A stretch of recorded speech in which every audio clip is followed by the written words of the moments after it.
Hey basketball coaches, today I'm going to talk to you about a couple of different ways on how you can beat a 3-2 zone defense. Let's get down and let's check this out. So I actually find running a 5-out very successful against a 3-2 zone. However, really quickly, some really easy ways to beat any zone, but specifically a 3-2 zone, is by swinging the ball from one side of the court over to the other.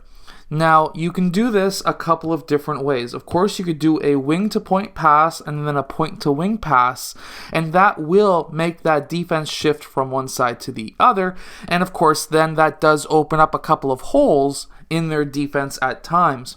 When you are shifting the defense, a couple of the things that you need to do when you make these passes and the defense is shifting, so let's say the defense is over like so right here, and we have a wing-to-point pass, and now the defense is shifting, and then a point-to-wing pass.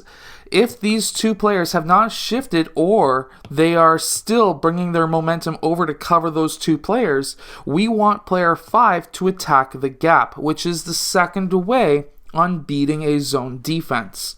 Now, when attacking a gap, that is the area and space between the two zones, because that is a double team location, you are generally going to be getting multiple players defending that player who is cutting or driving towards the basket, in which case he can then kick it out for a 3, or that player 2 in this case could be cutting baseline as well, and this could be an easy layup. Now, one thing about a wing-to-point pass is it is a very dangerous pass. So one way that you could get the ball to the point without passing and having player 1 intercept that pass is by having player 1 simply screen for player 5, and player 5 could then dribble towards the middle of the court or towards the point. You never want to have two players standing in one spot either, so you could have a screen down and player 3 could be popping up to be able to get that pass. He could do a quick cut towards the elbow and pop out and receive that pass. There are a couple of options. Now, really quickly, if you do want to run the 5-out offense, make sure to go check out the complete guide to the 5-out offense down in the description below. But another way to be able to beat a 3-2 zone is to get a player in the high post and to do a high to low post pass. And to do this, it is actually quite simple. So if you are running a 5-out type offense, you can have player 2 cut towards the low post and then up towards the elbow. At this time, we can have the ball passed into player 2, which would bring up player 5 and also bring in player 2. We can then have player 5 cut baseline.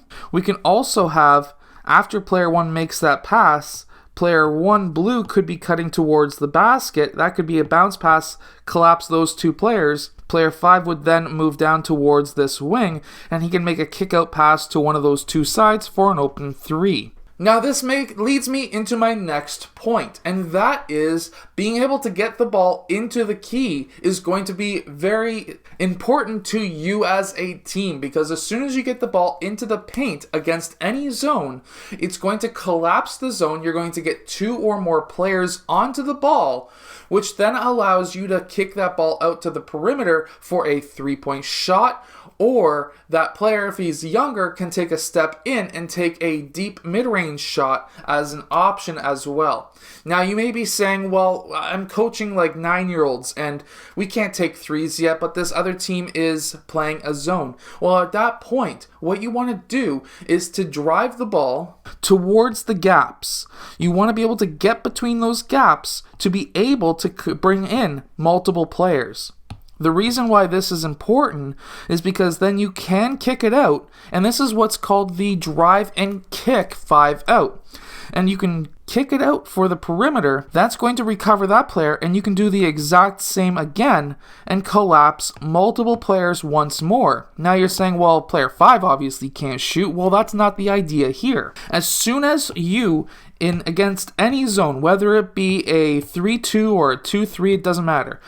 Whoever is defending the baseline, whoever is defending the net, whoever is defending the key, whatever you want to call it, as soon as one of these two or both of these players get brought up away from the baseline, these baseline players need to cut. So by having player 2 drive on player 2 on the left side, that's going to bring player 5 up. Player 5 blue can cut baseline, and we can have a nice pass down to player 5. And of course, player 5 would be able to go in for that layup. Now, something that I do really want to break down, and what I've seen on a lot of different highlights of what people are posting on Instagram, is these teams are running, and these young teams, 9-year-olds, 8-year-olds, 10-year-olds, are running zone defenses, whether it be a 2-3 or a 3-2 zone. I'm going to tell you right now, you need to get your players comfortable driving the ball towards the rim. The reason is because these zones that these young kids are playing are spread so wide open that when they do have that gap attacked, is that player going to actually come down and double team your player, or have they been taught to just stand in that location and not move? Because I've seen both. I've seen highlights on Instagram where there was 9-year-old kids playing, and those defenders were just literally standing in spot, and until that ball got into their zone, which was the man who was in their zone, then they would actually play defense. But other than that, when that kid would drive towards the basket, other players would not move in to actually play defense, and he was still only playing a one-on-one match, even though it's against a zone where it's supposed to be a double team if there's a gap being attacked. So that is what I'm basically talking about today, and that is, if you're coaching a younger team, you need to get your players comfortable with attacking the gaps and getting double teamed, because if they don't get double teamed, it's going to be an easy layup. If they do get double teamed, now you can start playing around and saying, well, drive it, kick, have another player cut if there's a player rising up to stop me from attacking the key, things like that. Anyways, I hope that this video's kind of helped you out. If it has, hit that like button and subscribe, and I'll see you guys again next time.